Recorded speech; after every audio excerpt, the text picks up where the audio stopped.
Fala, minha galera do bem, tudo bom com vocês? Há décadas tentamos estudar e desvendar grandes mistérios que envolvem construções e monumentos de civilizações antigas, onde então surgem várias opiniões adversas, feitas até mesmo por cientistas e arqueólogos especializados no assunto. Mas sempre passamos longe da verdade, afinal ninguém viveu para contar a história. Pois bem, acho que todos conhecem a famosa Ilha de Páscoa, e que tem como referência gigantescas esculturas chamadas de moais. Aliás, elas estão entre as construções mais misteriosas do nosso planeta. Os cientistas tentam entender quais as ferramentas utilizadas nas construções feitas pelos antigos habitantes da ilha. Agora, um grupo de arqueólogos afirmam ter levantado importantes pistas sobre o nível de sofisticação desta sociedade. De acordo com a pesquisadora do Museu Field de História Natural de Chicago, a grande descoberta é baseada em como a sociedade dos construtores de moais era organizada e complexa. Para compreender este cenário, precisamos voltar um pouco no tempo. Os moais são cerca de 900 e foram construídos na Ilha de Páscoa, um dos lugares habitados mais remotos do mundo, e fica a 3.700 quilômetros da costa do Chile, no Oceano Pacífico. Marinheiros polinésios lá chegaram por volta do ano de 1100. Tornaram-se o povo Rapa Nui.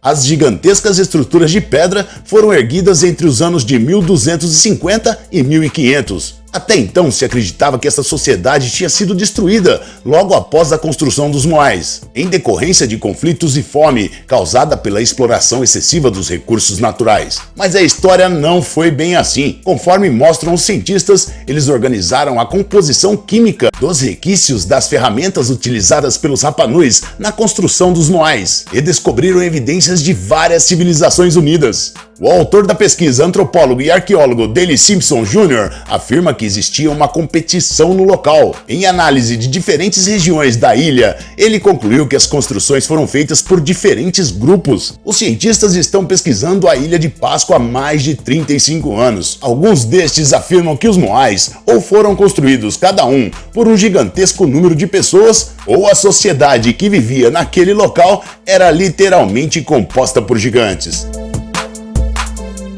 Afinal, a maior parte dos 900 moais mede cerca de 4 a 6 metros de altura e seu peso médio é de 14 toneladas. O mais alto deles tem quase 10 metros de altura e tem ainda uma estátua inacabada que pronta mediria cerca de 21 metros de altura. Ou foram construídas por gigantes ou os Rapa Nuis possuíam tecnologia muito avançada. Com a pesquisa então foi possível descobrir de onde vieram as matérias-primas usadas para a fabricação dos artefatos e então compreender as relações entre diferentes comunidades da ilha. Segundo o líder da pesquisa, o estudo desmente a narrativa de que os habitantes da Ilha de Páscoa acabaram ficando sem recursos e entraram em colapso. A civilização Rapa Nui já estava decadente quando os europeus chegaram na ilha em 1722. Havia somente entre 2.000 e 3.000 Rapa Nuis vivendo nela. Doenças europeias, escravidão e migração para as outras ilhas acabaram reduzindo drasticamente a população nativa. Quando a ilha foi anexada pelo Chile em 1988, havia pouco mais de 100 descendentes de Rapa Nuis vivendo nela.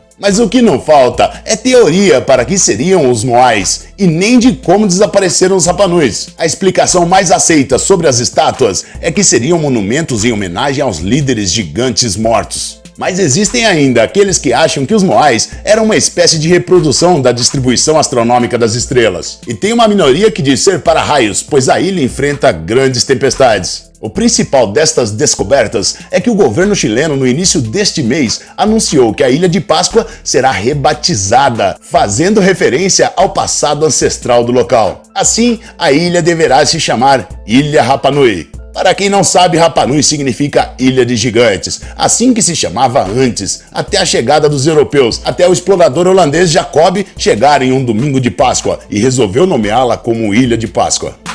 O que é o brilho misterioso captado pela NASA nos confins do Sistema Solar? Mais de uma década após ser lançada, a sonda New Horizons captou uma estranha luz que pode explicar um fenômeno misterioso observado há mais de 3 décadas. Se trata de um brilho ultravioleta que parece emanar dos confins do nosso sistema solar, mais precisamente de uma parede de hidrogênio que marca o ponto exato onde a influência do Sol sobre os corpos celestes começa a desaparecer. As duas naves da missão Voyager, lançadas no ano de 1970, identificaram estes sinais curiosos, este brilho, há cerca de 30 anos atrás. Mas a New Horizons é a primeira capaz de verificar este fenômeno e ajudar a explicá-lo. Ela foi lançada em 2006 com a missão, segundo a NASA, de nos ajudar a entender os limites do Sistema Solar. Para fazer isso, primeiramente se aventurou em Plutão e depois no famoso cinturão de Kuiper. A sonda então chegou mais perto de Plutão em julho de 2015, antes de entrar no cinturão de Kuiper, localizado além da órbita de Netuno. Antes mesmo de passar por Plutão, a New Horizons já vasculhava o espaço tentando localizar a tão falada parede de hidrogênio. Como vimos no vídeo anterior, o Sol produz uma corrente de partículas carregadas, chamado de vento solar, onde gera uma bolha magnética em torno de todo o Sistema Solar, cujo limite é conhecido por heliopausa. Fique ligado, os pesquisadores, no entanto, alertam que tal luz poderia emanar de uma fonte desconhecida, ainda mais distante.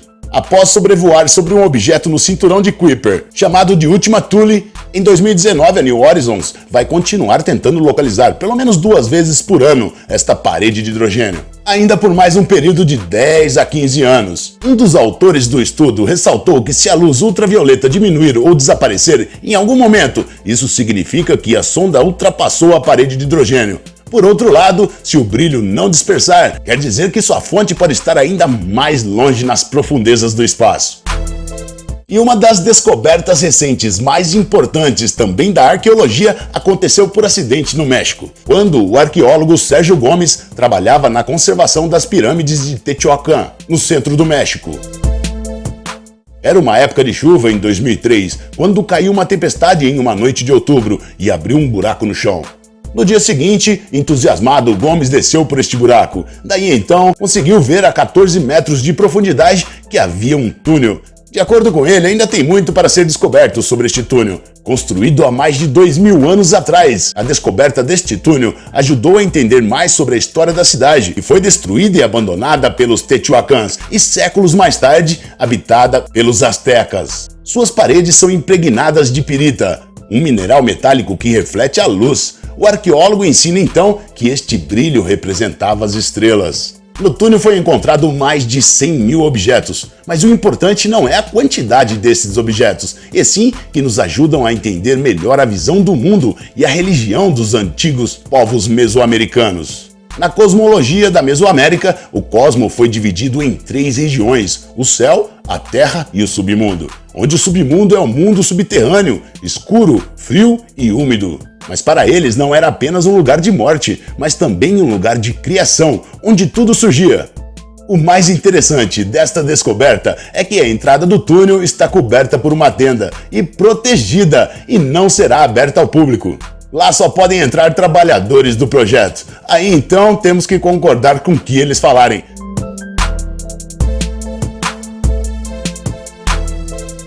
Por hoje é só, minha galera do bem. Espero que tenham gostado do vídeo. Se conhecem mais descobertas recentes e impactantes para o mundo, nos conte aí nos comentários. E lógico, não saia sem nos deixar aquele like gigante. Até a próxima e um forte abraço. Tchau, tchau.